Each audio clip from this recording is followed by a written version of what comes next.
Alex, thank you so much for joining me for an Audible Sessions interview about your brand new book. Yeah, thanks for having me. Very exciting.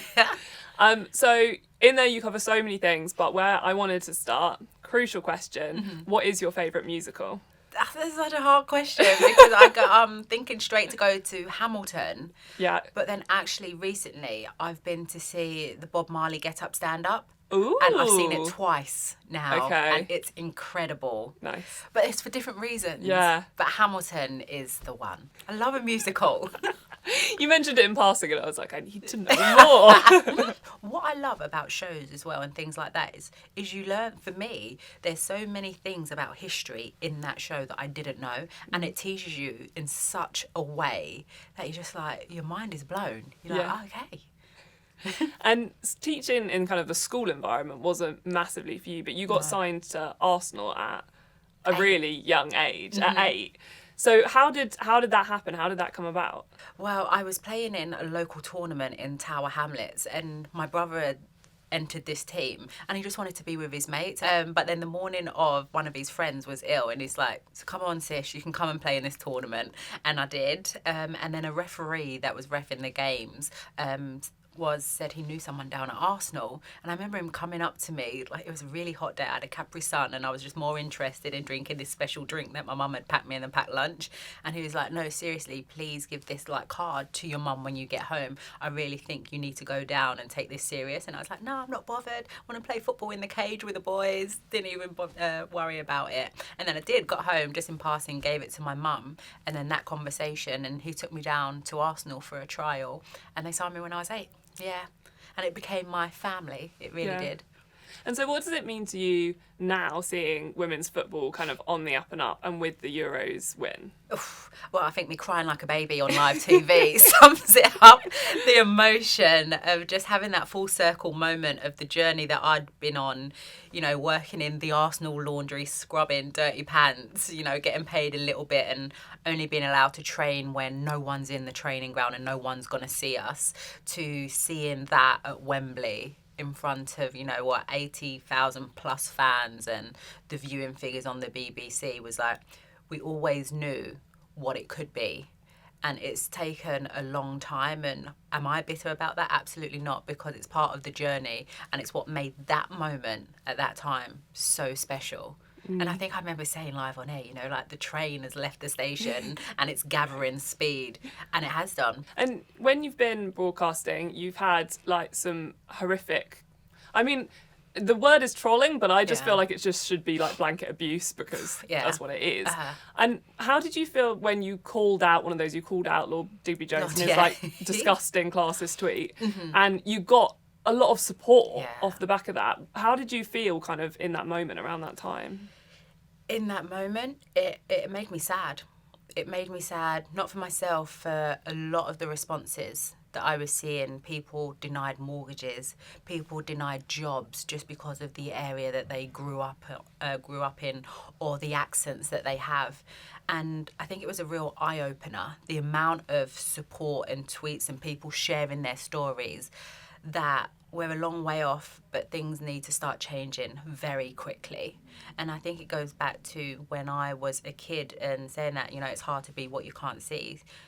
When I was growing up watching TV, I think when I'd go down to my nan's, I think Oprah Winfrey was the only person that I would see kind of on TV that was black, I think a lot of, in the UK, it was you spoke a certain way and you were a certain way. So I think for me, when I came into the space, it was as if I'm the weird one. I'm the different. How should I be sitting there talking on TV when I talk like I do, or I'm from an area that I'm from? But actually, that's the real world. And that's the real representation of the UK and actually the world. And I think we need to keep changing that, and it still needs to change very quickly. And what made you want to share so many things in the book that you have never shared before? Because I think if you're doing a book, you've got to be real and honest. Like, I would not have agreed to do a book if I wasn't going to tell my full story and share it all to the world, because I feel then you're cheating people if you don't share your real journey.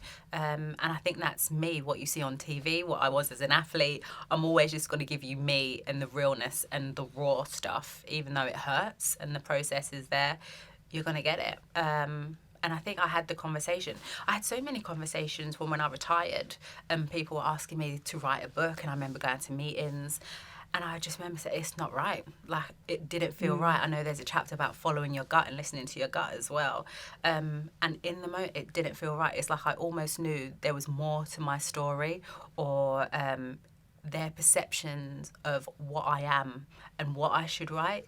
I was like, no, absolutely not. And so until last year, I think I'd been on a journey with therapy and learning more about myself. And I was just like, the time is now. Like, I feel ready to write the story. And it's funny as well. Like, I look down and see the book and I'm like smiling, because I think it is one of the most proudest things that I have done to date. The thought that that girl from a council estate, struggled at school, like you said, has sat and wrote her own book. Like, I just naturally assumed you would have the ghostwriter, I'll just sit and tell my story and they would go away and write it. But quickly we learned through this process that no one could tell my story apart from me, and it was for me to get on my laptop and type away, and that's what I did. And in the book you talk about relationships, which is something you have always been fairly private about publicly. What do you feel like putting talk about love that out there? Like, what does it feel like to let that kind of, let what you kept quite close kind of go? I know, I think I started that chapter as like, that was the one that I did debate whether do I talk about this or do I not. But actually, it's a big part of my life. It's a big chapter of my life. And yes, it's kind of that love story, isn't it? It's like you fall madly in love. There's some heartbreak in there. But then I always look back in that chapter of my life and there's nothing that I would change about it. It was hard. Once again, it's that pattern of alcohol in that relationship also. But I learnt so much about myself during that relationship, and it was my first, that love. Even though it makes me smile now thinking about that kind of love, you know, between two people. And I feel so blessed that I've managed to experience that in my life, whether hopefully I'll find a love again.